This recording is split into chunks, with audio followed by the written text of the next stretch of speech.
नमस्कार, मी Vijay Kale. Speed news live 24च्या मराठी बुलेटिन मध्ये आपलं स्वागत. पाहूया आजचं मराठी बुलेटिन सविस्तर.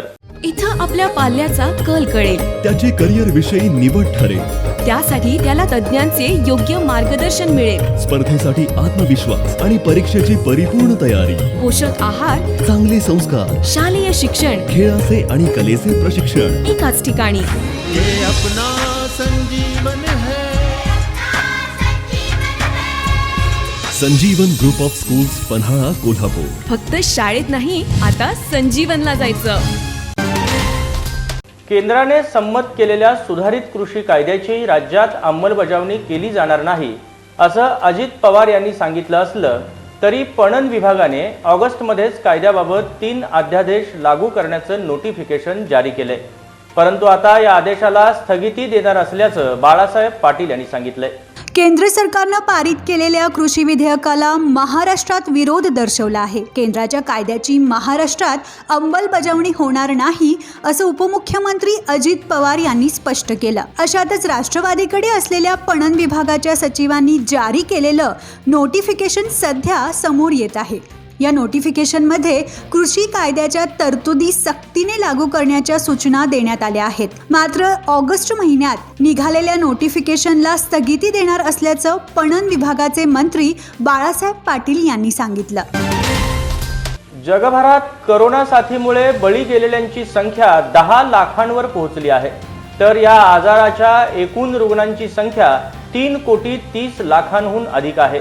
सर्वाधिक बळी अमेरिकेत असून त्यांची संख्या 2 लाखांहून अधिक आहे. त्यानंतर ब्राझीलमध्ये 1,41,000, भारतात 95,000 पेक्षा जास्त, तर मेक्सिकोत 76,430, ब्रिटनमध्ये 41,988 इतकी बळींची संख्या आहे. कोरोनामुळे जागतिक अर्थव्यवस्थेचं नुकसान झालं असून काही देशातील संबंधांमध्येही तणाव निर्माण झाला. राज्याचे उच्च आणि तंत्र शिक्षण मंत्री उदय सामंत यांना कोरोनाची लागण झाली आहे. उदय सामंत गेल्या 10 दिवसांपासून विलगीकरण कक्षात आहेत. उदय सामंत यांनी स्वतः ट्विट करून ही माहिती दिली आहे. उदय सामंत यांनी आपली प्रकृती चांगली असल्याचं सांगितलंय. आपल्या संपर्कात आलेल्या व्यक्तींना काळजी घेण्याचं आवाहन सुद्धा त्यांनी केलंय. उदय सामंत यांनी ट्विटमध्ये म्हटलं आहे की गेले 10 दिवस स्वतः विलगीकरणात आहे. मी स्वतः कोविड टेस्ट करून घेतली, रिपोर्ट पॉझिटिव्ह आला आहे. मी गेल्या 10 दिवसात कोणाच्याही संपर्कात नसल्यानं संसर्ग होण्याची शक्यता अगदी कमी आहे. तरीही माझ्या संपर्कात आलेल्यानं काळजी घ्यावी. मी ठणठणीत आहे. पुढच्या आठवड्यात जनतेच्या सेवेस रुजू होणार असल्याचा निर्धार त्यांनी व्यक्त केला आहे. एम्सचा रिपोर्ट आल्यानंतर भाजपचं तोंड काळं होण्याची प्रक्रिया सुरू झाल्याची टीका काँग्रेसचे प्रवक्ता सचिन सावंत यांनी केली आहे. सुशांत सिंह राजपूतचा राजकारणासाठी वापर करणं भाजपला महागात पडणार असल्याचंही ते म्हणाले. भाजपचा खरा चेहरा समोर आलाय. गुप्तेश्वर पांडे यांनी मुंबई पोलिसांना अतिशय वाईट पद्धतीनं बदनाम केलं, महाराष्ट्राचा अपमान केला. गुप्तेश्वर पांडेंना उगीच सहज VRS मिळाली नाही, पण महाराष्ट्रातील जनता भाजपला माफ करणार नाही. तिन्ही एजन्सींना राजकीय षडयंत्र करून महाराष्ट्रात आणलं गेलं. CRPC तसेच संघराज्य प्रणालीच्या चिंधड्या उडवल्या गेल्या. बिहार पोलिसांचा उपाय राजकारणासाठी केला गेला. महाराष्ट्र सरकार आणि मुंबई पोलिसांवर आरोप करण्यात आला. देवेंद्र फडणवीस जी बिहार भाजपाचे प्रभारी असताना जर मुंबई पोलिसांचा अपमान करून महाराष्ट्राला बदनाम करणाऱ्या गुप्तेश्वर पांडेंना भाजपाचा सहयोगी पक्ष तिकीट देत असेल तर ते अत्यंत दुःखद असेल असं सावंत म्हणाले. फडणवीसांनी याला निकाराने विरोध केला नाही तर महाराष्ट्रात जनतेच्या अनेक प्रश्नांना तोंड द्यावे लागेल असं देखील सावंत म्हणाले. राज्यपालांकडून वनाधिकार अधिनियमात महत्त्वपूर्ण बदल करण्यात आला असून अनुसूचित जमाती व वननिवासी लोकांना लगतच्या वनक्षेत्रात आवासासाठी जमीन उपलब्ध होणार आहे. त्यामुळे वनवासी क्षेत्रातील अनुसूचित जमातींना मोठा दिलासा मिळालाय. राज्यपाल भगतसिंह कोश्यारी यांनी वनाधिकार अधिनियम 2006 मध्ये बदल करीत अनुसूचित जमाती आणि इतर पारंपरिक वननिवासी कुटुंबांना निवासालगतच्या वनक्षेत्रात घरे बांधण्यासाठी जमीन उपलब्ध करून देण्याबाबत अधिसूचना जारी केली आहे.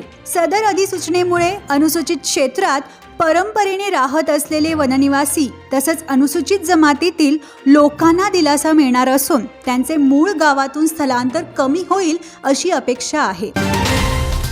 जगभरात करोनाचा प्रसार मोठ्या प्रमाणात होत असून चीनमधून सुरू झालेल्या या करोनाच्या साथीने आज जगाला कवेत घेतलंय. पण चीन मात्र देशातील परिस्थिती पूर्वपदावर आल्याचं दाखवत आहे. दुसऱ्या बाजूला पूर्व आशिया आणि पॅसिफिक क्षेत्रातील देशांना मोठ्या आर्थिक संकटांना सामोरे जावं लागत असल्याची माहिती जागतिक बँकेनं दिली आहे.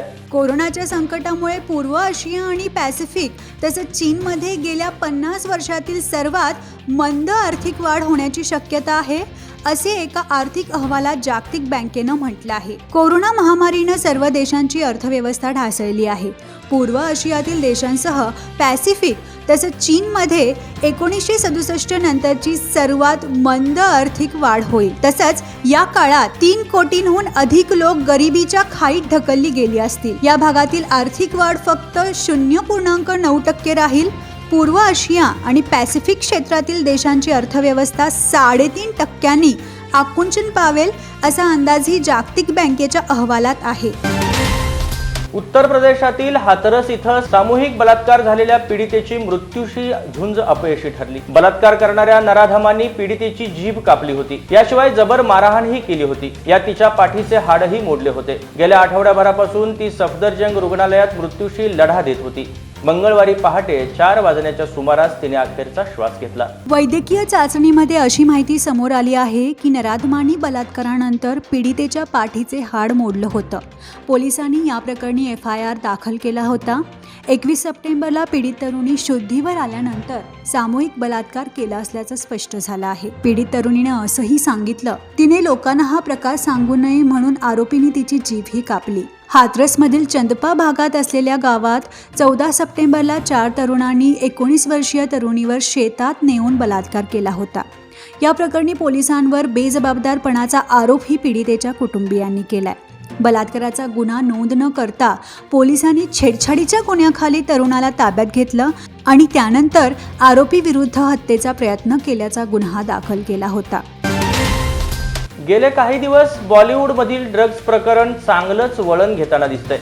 यात दीपिका पदुकोण, सारा अली खान, श्रद्धा कपूर, रकुलप्रीत सिंग या बॉलिवूडमधील आघाडीच्या अभिनेत्रींची नावं आली आहेत.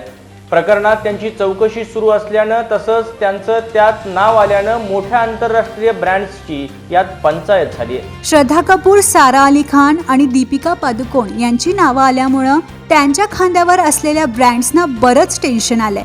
सध्या या सर्व अभिनेत्रींची नावं आल्यामुळं यांच्या जाहिराती चालवायचं की नाही यावर अनेक मोठे ब्रँड विचार करत असल्याची माहिती समोर आली आहे. यात 2019च्या अहवालानुसार एकट्या दीपिकावर तब्बल 19 मोठे ब्रँड अवलंबून आहेत, तर श्रद्धा कपूरवरही अनेक मोठे ब्रँड्स अवलंबून आहेत. सारा अली खान देखील सध्या एका प्रसिद्ध ब्रँडची जाहिरात करताना आपल्याला दिसते. सारा ही श्रद्धा कपूरपेक्षा 15 ते 16 ब्रँड्सचं प्रमोशन करतीये.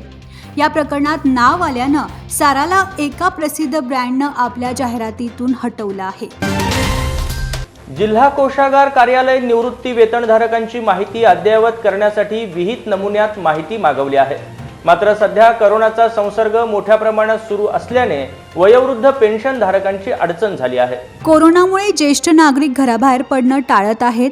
अशा वातावरणात कोषागार कार्यालय निवृत्ती वेतन धारकांना विहित नमुन्यात फॉर्म दिला असून तो भरून सादर करण्याची सूचना केली आहे. या फॉर्ममध्ये निवृत्ती वेतन धारकाचे मराठी, इंग्रजीमध्ये पूर्ण नाव, संपूर्ण पत्ता, BPO क्रमांक, बँकेचे नाव, बँक शाखा, खाते क्रमांक, पॅन कार्ड, झेरॉक्स अशी माहिती द्यायची आहे.